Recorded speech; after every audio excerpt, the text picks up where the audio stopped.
Hey everyone, welcome back. Hope you're having a fantastic day so far. So the bill that is now in the Senate that would increase benefits by $700 or more per month for certain beneficiaries of Social Security, this would include millions of Social Security beneficiaries, is just inches from the finish line. We will be going over the bill in today's video and then exactly when you would start receiving these increased payments. But before we go ahead and dive into it for today, if you would like to receive up to $18,000 in free stock in a pinned comment below, I will be leaving a link to Webull. All you have to do is once you click on that link is just sign up for a free account and then simply deposit at least $100. At that point in time, Webull will be sending you 6 free stocks worth all the way up to $18,000. Okay, so diving right into today's video once again, the Social Security Fairness Act passed in the House very recently with over 300 votes. This was a bipartisan bill. Both Republicans love it, Democrats also love it. And again, if this bill were to pass the Senate and be signed into law by Joe Biden by the end of this year, it would increase benefits for millions of Social Security beneficiaries by upwards of $700 or more per month. This would be life changing for a lot of people currently receiving Social Security benefits. This is called the Social Security Fairness Act, and it would do two different things. It would repeal the windfall elimination provision, and it would also repeal the government pension offset. Two of these provisions reduce Social Security benefits drastically for people who worked in the public sector and therefore receive a pension, and then also worked in the private sector and paid into the Social Security Trust Fund during all of those working years. But right now it's in the Senate, and there is a great question whether or not Senate Majority Leader Chuck Schumer will actually put this bill on the floor for a vote, or if he's just going to hold on to it, stall things out, let the end of the year pass where the bill dies and we never actually have a chance to receive this massive increase if you're one of the millions of people receiving Social Security benefits who would not receive this increase and continue to have pretty much a lot of your benefits withheld. So according to The Hill, a House passed bill to reform aspects of Social Security is lingering in the Senate as questions bubble up over its path forward. The House approved the bill, which would do away with rule backers say have led to unfair reductions in benefits for some who have worked in public service by a wide margin earlier this month. But some are concerned about the measure's chances in the Senate as lawmakers face a ticking clock before a new Congress is ushered in. So up on the screen, you're going to see the schedule for the Senate. The red dates equal when the Senate is not in session. So we just passed kind of the Thanksgiving break and you'll see all the dates that they were off. You can see in August, for example, they were pretty much off the entire month. Must be nice, right? Well, this is actually when they're actually back in their home state. So if you're a senator for like the state of New York, for example, you're not going to be in DC during those dates, but you are going to be back in New York working for your home state. So for December, an example, they are going to be in DC this coming week, starting tomorrow on the 2nd. They're going to be working through the 6th this week in DC. Then they're going to be working the 9th through the 13th. Then they're going to be working the 16th through the 20th. So pretty much for this bill to pass, they are going to have to pass it within the next 3 weeks, whether it's the 2nd through the 6th, whether it's the 9th through the 13th, or whether it's the 16th through the 20th. After that, after the 20th, they are going to be going home to their home state for the remainder of this year. And then of course in 2025, we have a whole new Congress come in. Certain senators won their re-election, however, some of them lost, such as the bill's original sponsor and creator of this bill in the Senate, and Sherrod Brown. He lost his re-election to Bernie Moreno. He is no longer going to be one of the senators for the state of Ohio. So it's going to be up to Senate Majority Leader Chuck Schumer to put this bill on the floor before the 20th for this bill to pass. But if it does pass, when exactly can we start receiving these payments? We are going to be diving into that answer here in just a moment.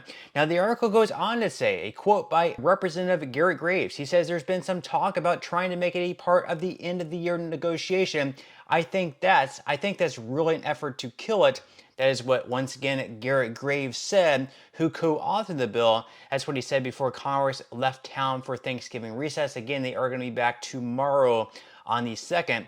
Now, Graves expressed confidence that the bill, which passed with nearly 300 votes in the House, has the support in the Senate to pass as a standalone bill, but he added that anything else is really putting us on a slow path towards death, and I think it's intentional.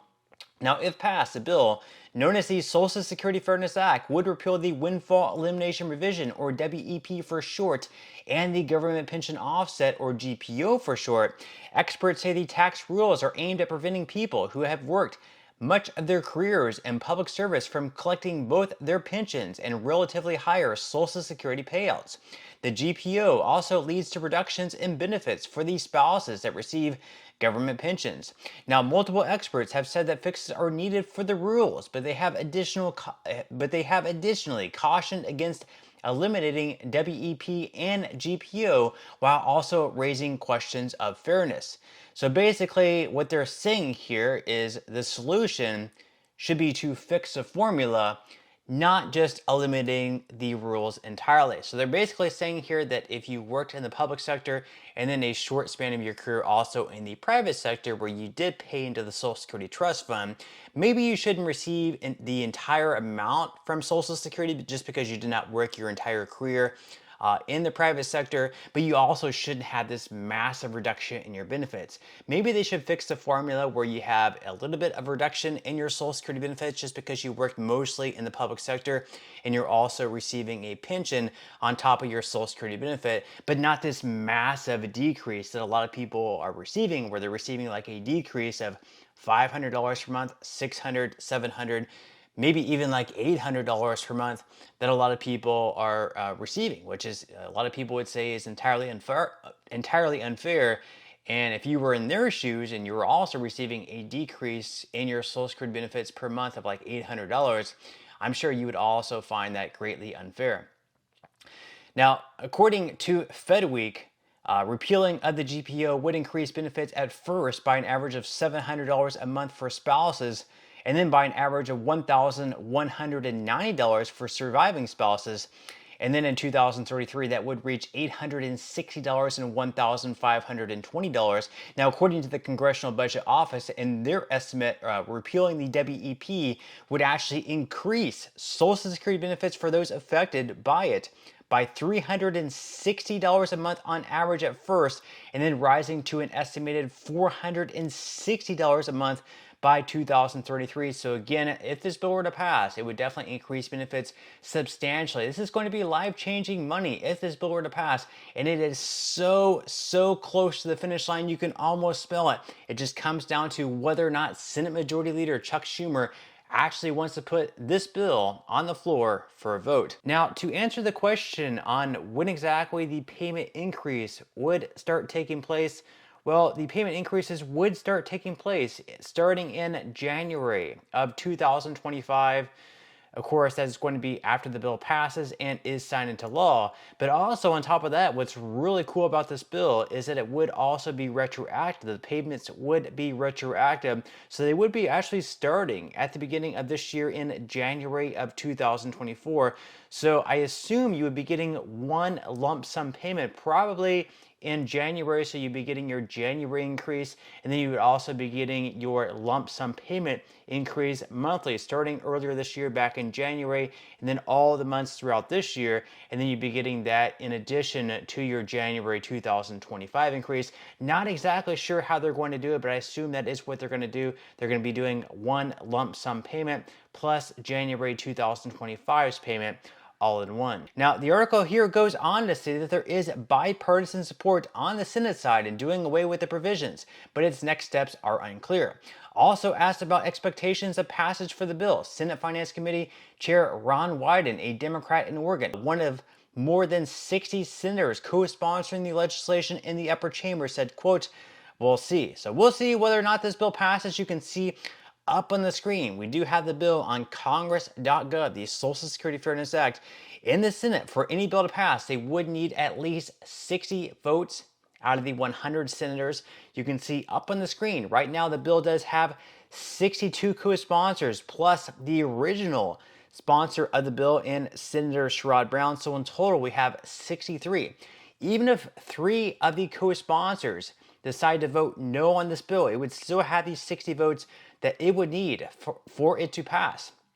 So at this point, again, it comes down to Chuck Schumer and Chuck Schumer alone. Does he want to put this bill on the floor for a vote?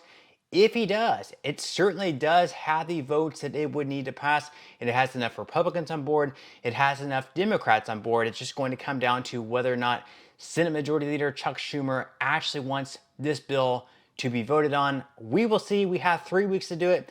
Let's keep our eyes and ears open, but that's all we have for today's video, and I will see you in the next one.